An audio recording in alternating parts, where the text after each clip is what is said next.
Today I'm gonna build a Lego Microscale Rivendell.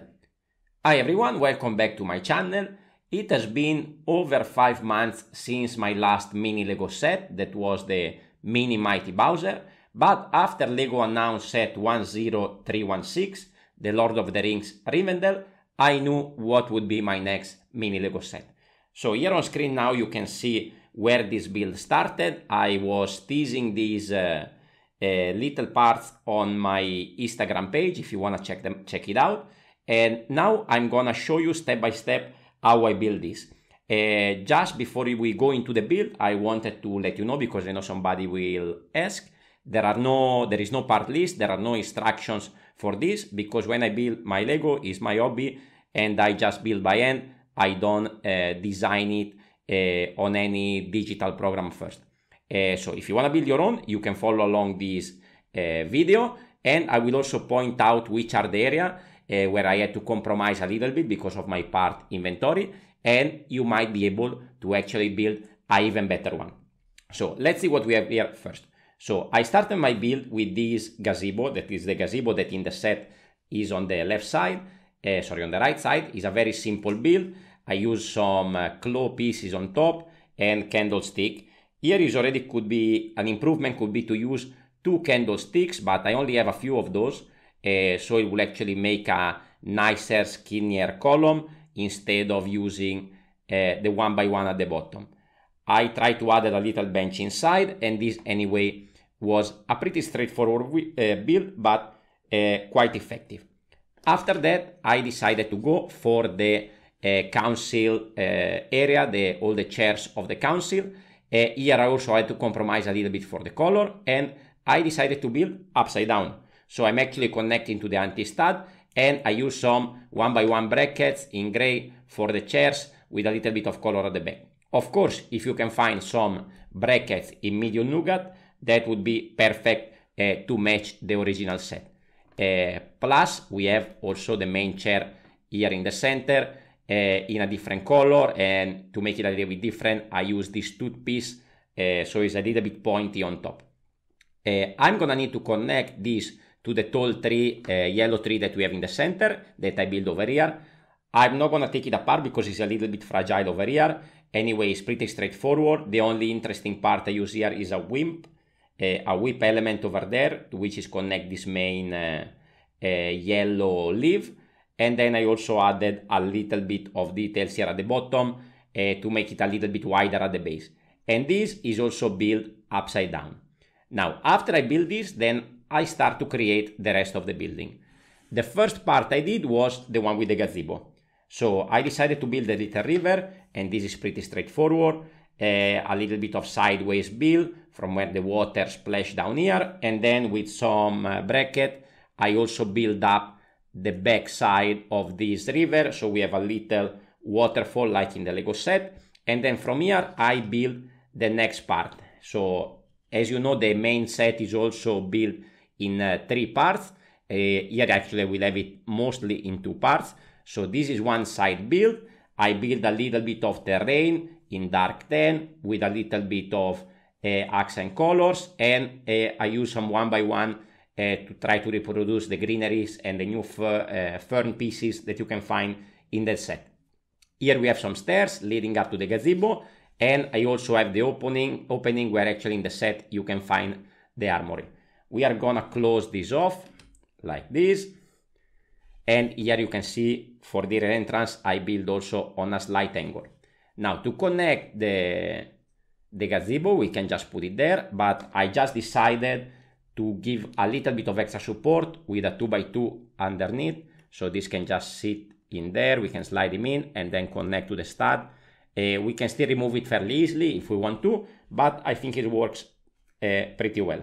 Now here we need to add a few trees, so over here I have another one in yellow, again pretty straightforward. I use a stem piece in brown to connect the different leaf pieces. I use some stars, some 1x1, some more regular leaf, and then we have also one bigger one that come off on the side.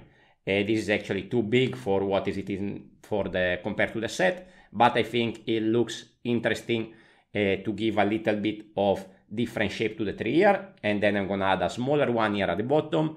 I use one of these sort of column. Again, some of these olive green leaves with a little bit of mixing of green and yellow on top. So I think this side part already worked quite well. Here I'm gonna later on add the bridge that is gonna connect the two, this side part with the main building. So I'm gonna move this to the side and I'm gonna bring in the base of all the building. So actually the original set have this split in two parts. So we have the tower area and the council area. Here I'm gonna have it all together, and I think I can already start to connect with the bridge these two areas. So now we have all the building together, and now we can see already some of the features. This is what I used to create the columns around the council. Same claw pieces. Again, here I don't have any candlesticks, so I went with regular 1x1 rounded, but I think it works fairly well. Over on this side we also have some interesting column. So I don't have this part that can connect on top and bottom. They have stud on top and bottom. I don't have it in white, I only have it in 10, but I think the 10 works pretty well anyway. Again, candlestick and a smaller sort of horn piece. Here another compromise I did. I needed to create 4 of these for the space I have planned here. Because I don't have any more white, here I added some golden one, but this is gonna be a little bit at the back of the building, so I think it's no big deal over there. Then the next thing I did was to create the back area. Very simple, it's not gonna be seen much, so I just decided to add some brick build, some columns, some arches. Very simple, very straightforward. This is basically just a support for the roof. And here I added one of these as one of the statues that you can find inside the building. Now, over here we're gonna build the tower. This is the part that I'm the least happy about. So I create a little base. These are supposed to represent the statues. I managed to put 4 of these, and I use these parts, I don't know exactly how they're called, to create the dark gray parts around the statues. In the actual set, those are in dark gray, and they use, I think, some mudguard pieces. So I think a better solution can be found for this one. You can have a look in your collection if you want to build it, how to find a better solution for this. Then I build a bigger base for the column.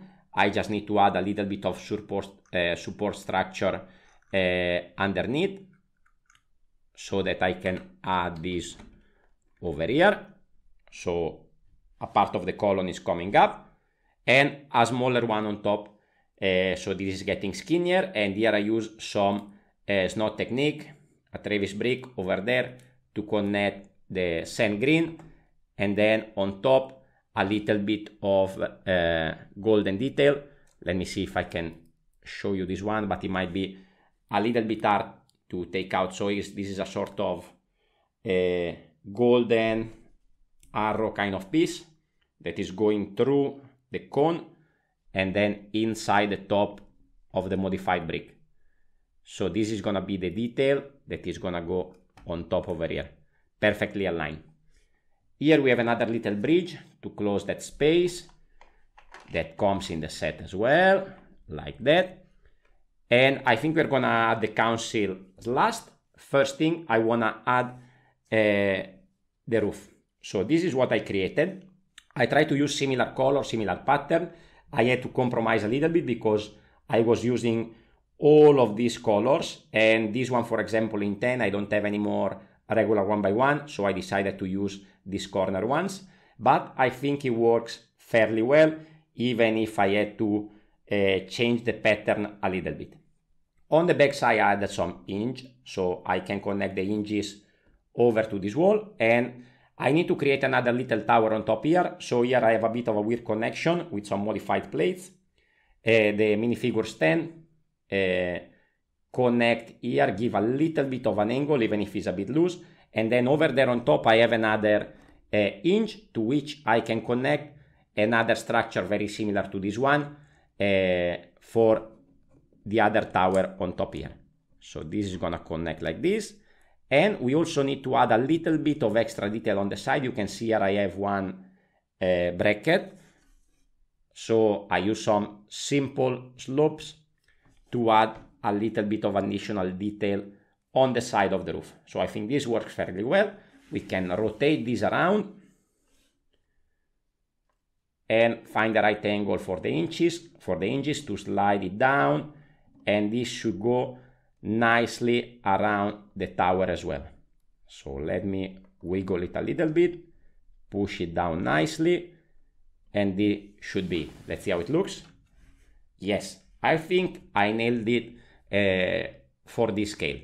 You can see here I went nicely around this, and then here again I have a little bit of a curve to go around the column, and I think it works pretty nice. Now, to complete the scene, I need to add here a sort of side pavilion. I build this again upside down on this round sort of plate. Similar technique again over here. I went with 10 because I didn't have any other options. And over here, I use again this minifigure stand pointing on the side to attach the two small roofs that are basically some 3x4 with the same pattern as the main wall. I need to tilt it a little bit forward, so you can see it's a little bit slanted forward because I don't want it to touch this part of the roof. At the bottom, I tiled it up a little bit so it can align with this. And here I put together two rounded 2x2 to be able to have the studs underneath. So this is gonna connect over here. You can see the roof is pushing the roof of the pavilion a little bit forward. So probably if here I use a corner one like I did here, probably I can keep this straight and maybe also a little bit lower because there is a little bit of gap here at the front. But for what I have now in my collection, I think this is the best I can do. We need to add one more tree at the back there, another very straightforward one.